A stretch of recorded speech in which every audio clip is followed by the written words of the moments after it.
Good evening, everybody.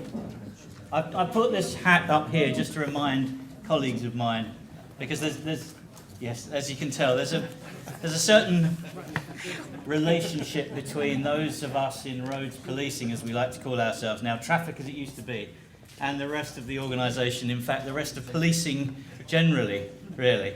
And I feel a bit of a charlatan really with this hat, because I've only actually been in charge of this command for a year.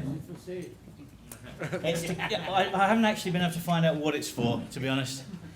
Does anyone here got any ideas why we wear a white cap? No. I'm really pleased about that. And it's interesting that wherever you go around the world, the vast majority of police forces who have a traffic type department have white caps wherever you go. So you can go to Mumbai in India, and their traffic policemen wear white hats. Now, whether or not that's just because we do over here and we started it, I really don't know. It's kind of waterproof. What we do though, when we see these white caps behind us in the car, then our fear. That's what this is about. That's about bringing fear to the motorists, and in bringing fear, bringing discipline to the roads and safety. So anyway, but it's interesting for me because I spent 29 years of policing without having anything to do with traffic or roads policing, and then in my last year of my police career, I've been put in charge of traffic, which is interesting for me because my father was a police officer before me, and he was in traffic for many, many years. And so it's actually quite nice. It feels as though in some respects I've kind of come full circle with where my dad was. But Khuni, thank you very much for the introduction. I can't remember ever seeing you at the Empire State Building, but I like that. That was good. That was good. For anyone who thinks that we might have been to... I have been to New York, and you may have been there when I was there. But certainly the visit we took to Poland last year was just an amazing experience for me. And I would recommend it to any of my colleagues here who haven't yet had the opportunity to. Then please take it, because you will learn an awful lot about yourself as well as about history. Okay, so Khuni tells me that members of the Jewish community particularly are excellent drivers. Is that, am I right? Clearly there are some people here who think that as well. And I'd also just like to say, why am I dressed like an operational police officer? It's great to see so many colleagues in their finery tonight. But I spoke to Mac earlier and I said, Mac, what are you wearing tonight? And because we talk about that sort of stuff, it's important. And he said, well, I'll be wearing my tunic, of course, medal ribbons and whatever. I said, look, I've got an operation running today because, as you may be aware, the buses are on strike today for a 24-hour period, and my command are running the policing operation around that. So this afternoon I wanted to get out around some of the bus garages, make sure the pickets are behaving, see my officers as well. So I've kind of come straight from there, which is why I look actually like an operational police officer for once, which is great. It's great to see colleagues from BTP here as well, in their proper operational cops. Matt, you can eat more with your police on. And you can eat more. It's more comfortable. The trousers aren't so tight. It's a wonderful thing. I recommend it for next year for those of you who are here. So anyway, I have been asked to cover a couple of things, a couple of serious things, really, serious matters around safety on the road, and in two particular areas, really. But if I was to say that last year in London, we had the fewest number of road deaths for 10 years. That's really a good news story.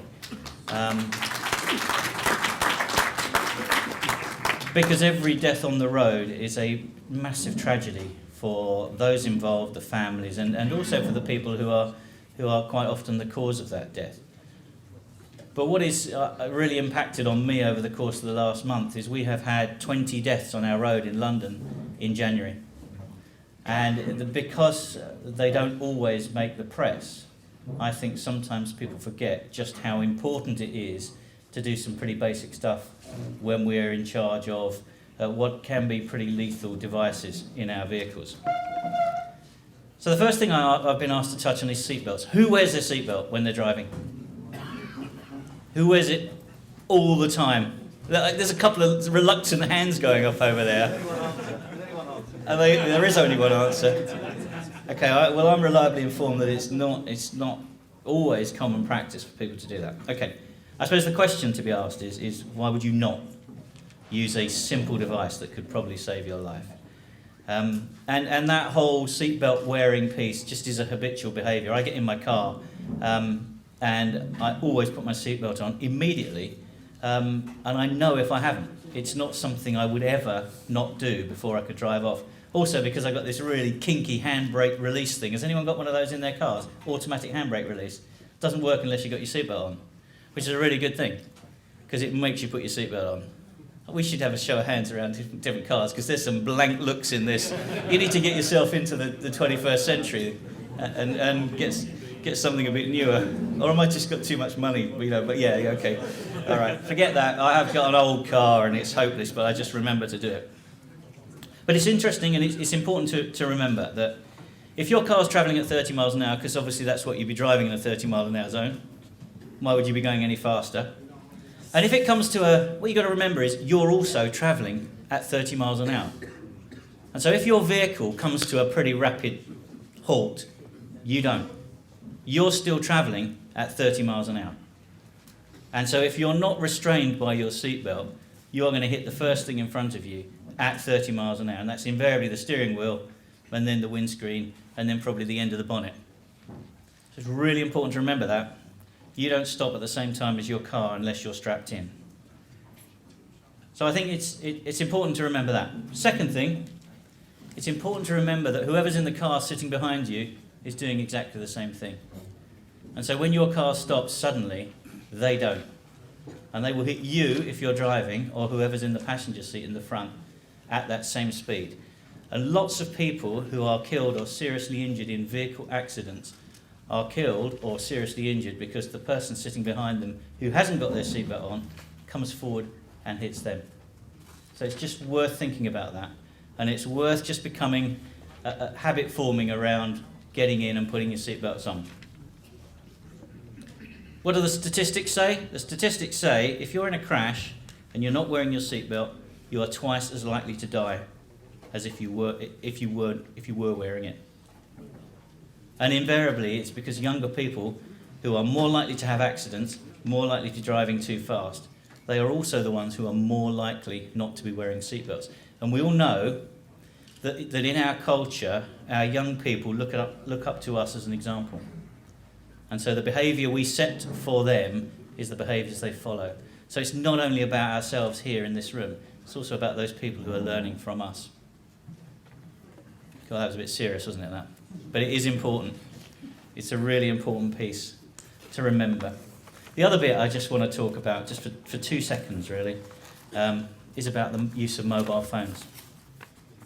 Who here, I'll admit to it, I have in the past, before I had this conversion, I've looked at, I've picked up the phone when it's rung, when I've been driving.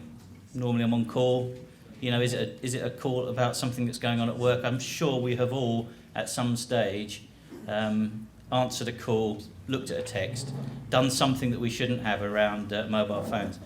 Particularly when mobile phones first started, I can remember it because I'm old, maybe 15 years ago or so, when we started to get mobile phones. It was before it became illegal, it was something we did all the time.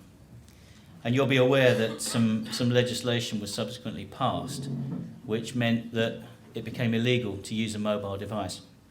And for many of us, and certainly for those of us in my business, that became a bit of a watershed, really, when behaviour that perhaps we thought was potentially a little bit dangerous, but nonetheless wasn't illegal, became something we didn't do anymore, because you can see the consequences of it. So, if I was to ask you a question of, if you're looking at your mobile phone when you're driving along and you look down at it for a second, say 1 second, to read a text, how far do you think your car's travelled in that second at 30 miles an hour? 13.5 metres. Very close, Tim. 11.5 metres. So what's that, about 35 feet? So you've travelled 35 feet without looking at where you're going. And that's if you do it for 1 second. Do it for 5 seconds, then clearly you're travelling a lot of distance without looking at where you're going. And equally, your reaction time is just slowed by it. So be really conscious of it, remember it, and also think of the consequences. Because what we know is that a lot of our deaths and seriously injured accidents on the road happen when people are using mobile devices. We prove it because we can download phones, and we do, and we find out that people were using them, and then they're prosecuted, and that all of a sudden becomes a much more serious offence. So remember that. Seatbelts, mobile phones. Seatbelts, yes. Mobile phones, no. And drive safely, and make sure you get where you're going safe and sound, and that you also send out the right message to those who follow you and those who are looking up to you. Thank you very much.